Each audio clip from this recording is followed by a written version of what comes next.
पिछले एपिसोड में हमें दिखाया गया था कि ली बाई फ्लैशबैक्स याद करता है कि कैसे उसके माँ बाप को मार दिया गया और वो ताइजी पैलेस में एंट्री कर लेता है। अब आगे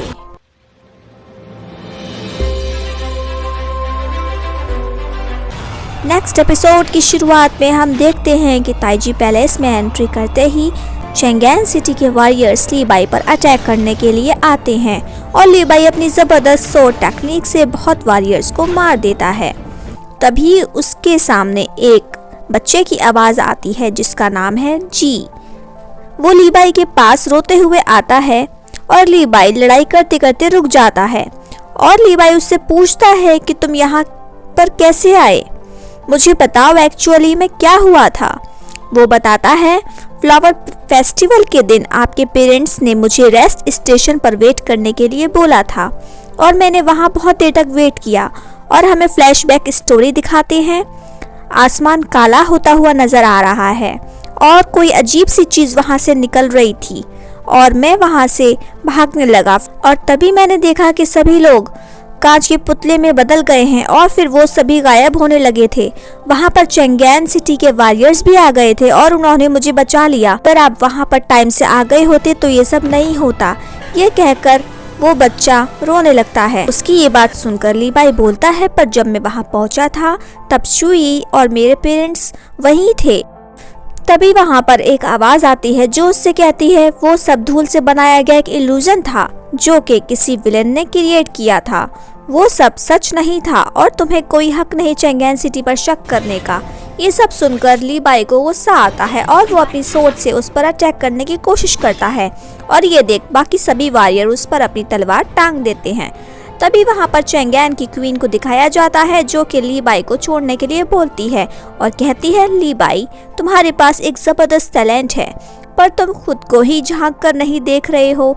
मुझे पता है आज तुम जो भी कर रहे हो वो सब गंदे मूड की वजह से कर रहे हो।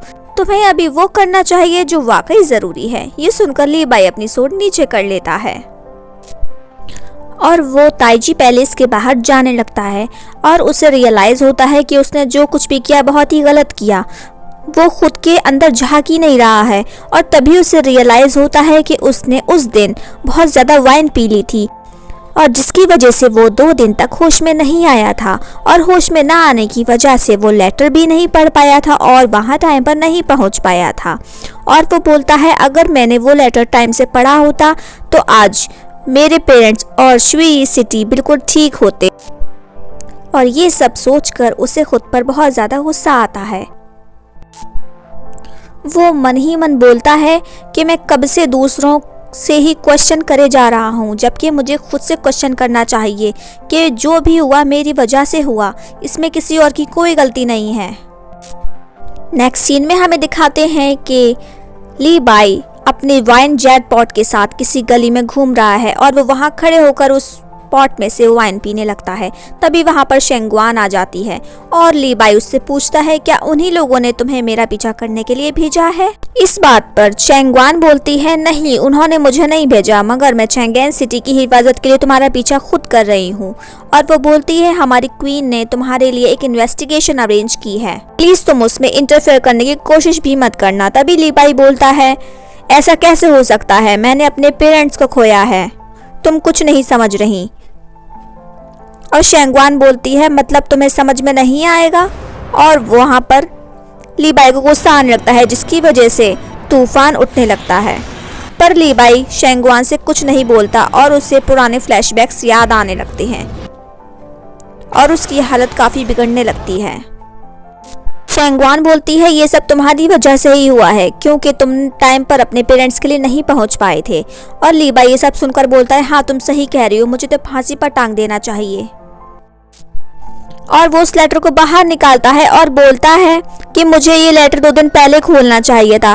और वो जैसे ही उस लेटर को बाहर निकालता है वो देखता है कि उस लेटर में तो चेंगवान सिटी की सील लगी हुई है और शेंगवान भी ये देखकर काफ़ी हैरान हो जाती है और वो बोलती है इसका मतलब तुमसे पहले भी ये लेटर किसी ने पढ़ चुका था।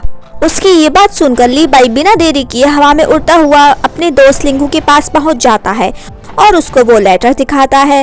वो बोलता है कि देखो इसमें तो चेंगेन सिटी की सील लगी हुई है लिंगू बोलता है, क्या तुम श्योर हो कि सच में इस लेटर के साथ किसी ने छेड़खानी की है?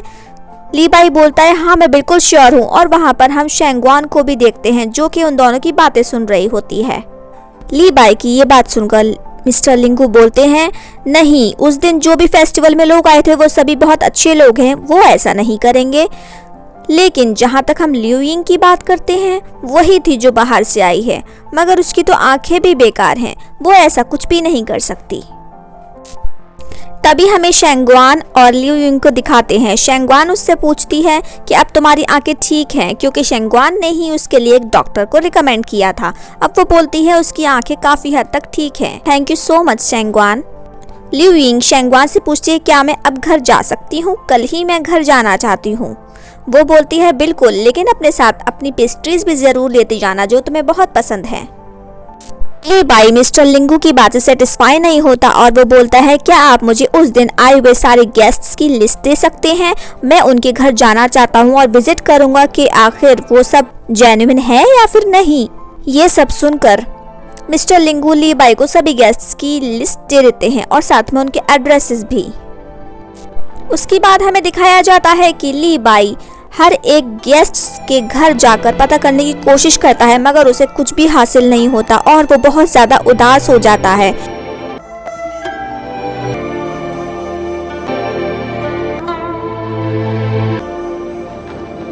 और वो इतना उदास हो जाता है कि वो फिर से अपने वाइन जेट पॉट में से वाइन पीने लगता है। नेक्स्ट सीन में हमें दिखाते हैं कि बहुत सारे लोग अपने लैंटर्न्स लेके तैयार हैं और वो उसे जला के उसे उड़ाना चाहते हैं।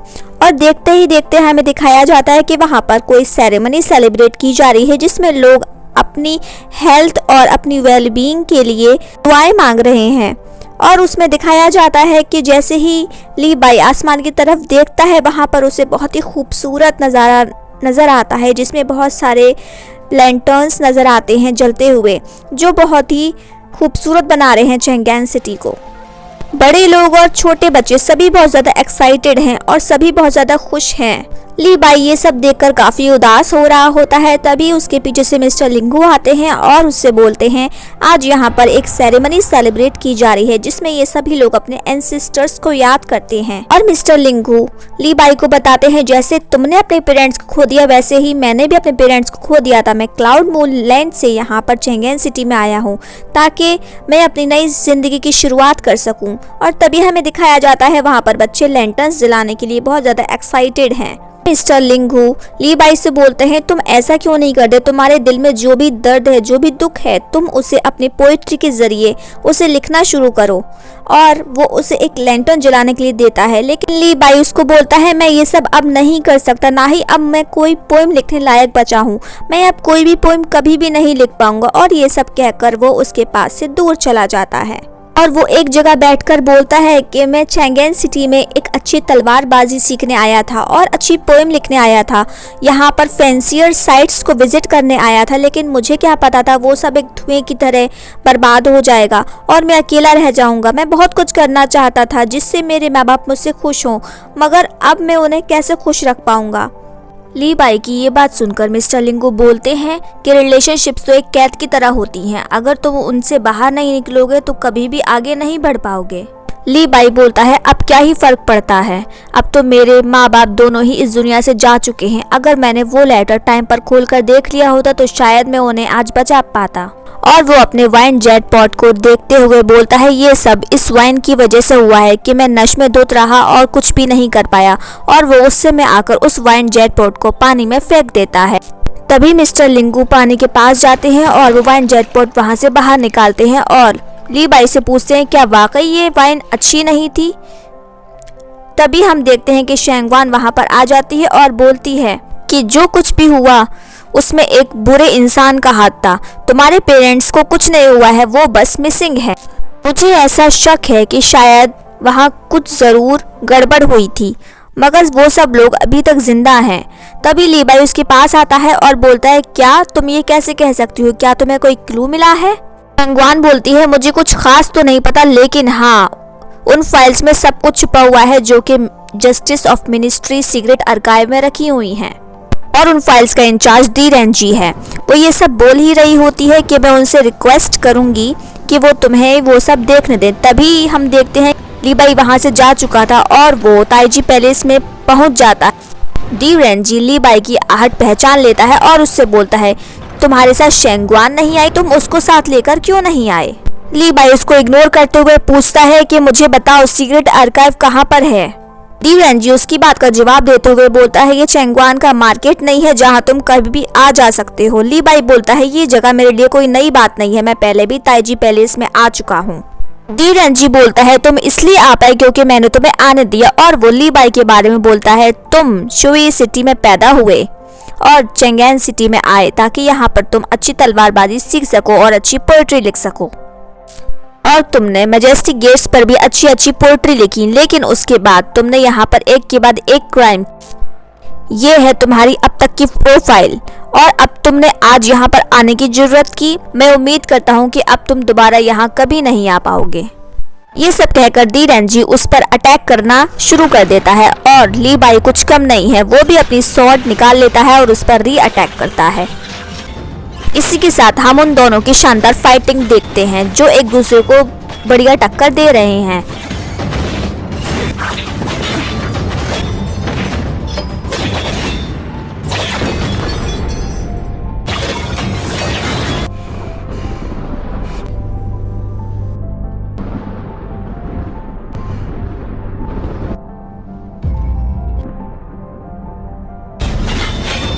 इसी बीच डी रेंजी कहीं पर छुप जाता है और छुपकर वो ली बाई पर अटैक करने की कोशिश करता है, लेकिन ली बाई उस अटैक से भी बच जाता है।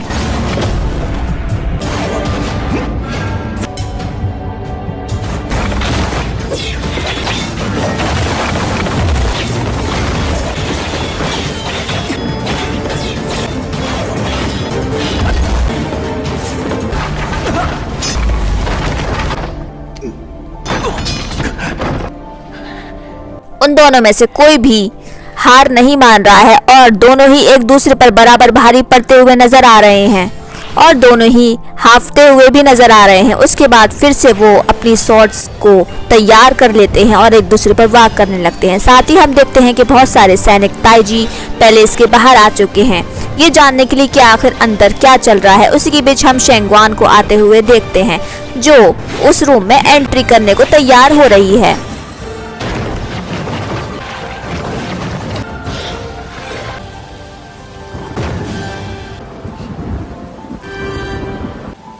जैसे ही वो रूम में एंट्री करती है, ली बाई और डी रेंजी दोनों ही लड़ाई करते हुए रुक जाते हैं। शेंगवान वहां पर जाकर एक लेटर खोलती है और बोलती है, ये लेटर मैजेस्टिक क्वीन ने दिया है डी रेंजी के लिए, जिसमें लिखा हुआ है ली बाई को छोड़ दो और जो भी रिकॉर्ड्स हैं उसमें ली बाई को भी शामिल किया जाए ताकि वो जल्द से जल्द अपने माँ बाप को ढूंढ पाए और जो भी गुत्थी है उसको सुलझा पाए। शेंगवान की ये बात सुनकर दोनों उस बात पर एग्री हो जाते हैं। नेक्स्ट सीन में हमें दिखाते हैं डी रेंजी उसे सीक्रेट आर्काइव में ले जा रहा है और उसे बता रहा है क्यांगकू सिटी के एक जिंटिंग किंगडम के पास से हमने ये पता लगाया है कि वहां पर एक मंडाला रियल्म था जिसका सीक्रेट था। इन्वेस्टिगेशन के अकॉर्डिंग मैंने जो भी पता लगाया है उससे ये पता चला है कि ये विलन की एक टेक्निक है जिसमें उसके पास ये स्किल है, वो किसी भी जीती जाती चीज़ को ट्रांसपोर्ट कर सकते हैं और हमारे स्पेस से उठाकर दूसरी जगह पर ले जा सकते हैं। ली बाई ये सुनकर बोलता है, इसका मतलब वो हमारे जगह से लोगों को उठाकर उस जगह पर पहुंचा रहे हैं। ये सुनकर डी रेंसिंग बोलता है, अभी तक तो यही पता चला है लेकिन हम श्योर नहीं हैं क्योंकि अभी इन्वेस्टिगेशन कंप्लीट नहीं हुई है। हम कुछ भी कह नहीं सकते कि क्या सच है और क्या नहीं। मगर वो ये बोलता है, लेकिन अच्छी बात ये है कि वो सब लोग अभी तक मरे नहीं हैं। ली बाई बोलता है, इसका मतलब शुई सिटी में भी ऐसा ही कुछ हुआ है। डी रेंजी बोलता है, ये सिर्फ तुम्हारे ही शुई सिटी में नहीं हुआ, ये और भी जगह हुआ है और वो उन सभी जगहों के नाम उसको डिस्प्ले पर दिखाता है कि ये कहाँ कहाँ हुआ है। ली बाई उस डिस्प्ले को देखता है और चौंक जाता है और बोलता है, इतने सारे प्लेसेस, क्या ये सब एक ही इंसान ने किया होगा? ये एक ही इंसान का काम तो नहीं लगता। वो बोलता है, हाँ जी इतने सारे ही, लेकिन ये एक ऐसी टेक्निक है जिससे पूरा का पूरा सिटी तबाह हो सकता है और ये एक इल्यूजन स्किल है। लीबाई कुछ सोचते हुए बोलता है कि जिंगटिन किंगडम, ये तो कुछ मुझे सुना सुना सा लग रहा है। तभी डी रेंजिंग बोलता है तुमने ये सब कहाँ सुना। वो बोलता है कि लिu युइंग भी इसी क्लैन से आती है। उसके बाद नेक्स्ट सीन में हमें दिखाते हैं कि अब चैंगेन सिटी के सभी सैनिक लिu युइंग को ढूंढने के लिए निकल पड़ते हैं और वो जैसे ही उसके रूम पर जाते हैं उन्हें लिu युइंग कहीं भी दिखाई नहीं देती। साथ ही साथ वो लिu युइंग के कपड़े भी वहीं पड़ा हुआ देखते हैं। उसके बाद हमें आगे दिखाया जाता है डी रेंजी के पास एक बर्ड आती है जो उसे खबर लेकर आती है कि लिu युइंग यहाँ से जा चुकी है। और वो लीबाई को बोलता है कि ये तो बहुत बुरा हुआ, वो तो अचानक से गायब हो चुकी है। डी रेंजी बोलता है शायद अब वो चैंगेन को नुकसान पहुंचाने वाले हैं। तभी लीबाई बोलता है अगर उन्हें चैंगेन सिटी में ये सब करना ही होता तो वो डायरेक्ट ही कर देते, वो इतना देर तक वेट क्यों करते। तभी वो बताता है कि ये सारी लोकेशंस देखो जहाँ पर ये सारे क्राइम्स हुए हैं, यहीं से ही हमें पता चलेगा कि उनका नेक्स्ट टारगेट क्या है। और हमें उन सारी जगहों के नाम दिखाए जाते हैं जहाँ पर ये सारे इंसिडेंट्स हुए हैं। पहला Tianmen, Jingting mountain, Shu road, Lushan, the lake of the peach bloom, Baidi city. Li Bai उन सभी जगहों पर गौर करते हुए देखता है और जानने की कोशिश करता है कि आखिर ये सब कनेक्टेड कैसे हैं। और उसे याद आता है कि जो भी प्लेसेस यहाँ पे लिखी हुई हैं उन सब का जिक्र उसने अपनी पोएम्स में किया हुआ है, उसकी खूबसूरती उसने अपनी पोएम्स में बयां की हुई है। और वो इस नतीजे पर पहुंचते हैं कि विलन जो कोई भी है वो लीबाई की पोएम से इंस्पायर्ड है। और तभी लीबाई बोलता है कि मैंने शुई सिटी के लिए तो कोई पोएम आज तक लिखी ही नहीं है, तो वो कैसे डिस्ट्रॉय हो गया। डी रेंजी उसकी बात सुनकर बोलता है वाकई तुमने लिखी नहीं है या फिर तुम भूल गए हो। तभी शेंगवान बोलती है मुझे याद है 2 साल पहले किंग लियन एंथोलॉजी में चैंगेन सिटी में किसी ने उसको कंपाइल किया था, उसे कुछ याद आता है शायद मैंने लिखी है। वो उससे पूछता है तुम क्या बता सकते हो उसके आगे का नेक्स्ट स्टैंजा क्या था। वो तभी उसके आगे का स्टैंजा उसे सुनाती है और तभी उसके माइंड में क्लिक होता है कि वो सब तो उसने चैंगेन सिटी के ज़ू क्यू गेट के लिए लिखा था। और तभी डी रेंजी और लीबाई समझ जाते हैं कि अब नेक्स्ट टारगेट ज़ू क्यू गेट यानी कि शेंगेन पर होने वाला है। उसी के बाद हम नेक्स्ट सीन में देखते हैं कि लिu युइंग अपने मास्क के साथ ज़ू क्यू गेट के पास जा रही है और हम देखते हैं कि वो अपने पैंडल को हाथ में पकड़ती है और मंडाला रेल में एक्टिवेट करने की कोशिश कर रही है। यहीं पर हमारा एपिसोड दी एंड होता है। आप लोगों को क्या लगता है, क्या लिu युइंग वाकई कल्प्रेट है या फिर उसे कोई कंट्रोल कर रहा है। मिलते हैं नेक्स्ट एपिसोड में, तब तक के लिए हंसते रहिए, मुस्कुराते रहिए। Thank you.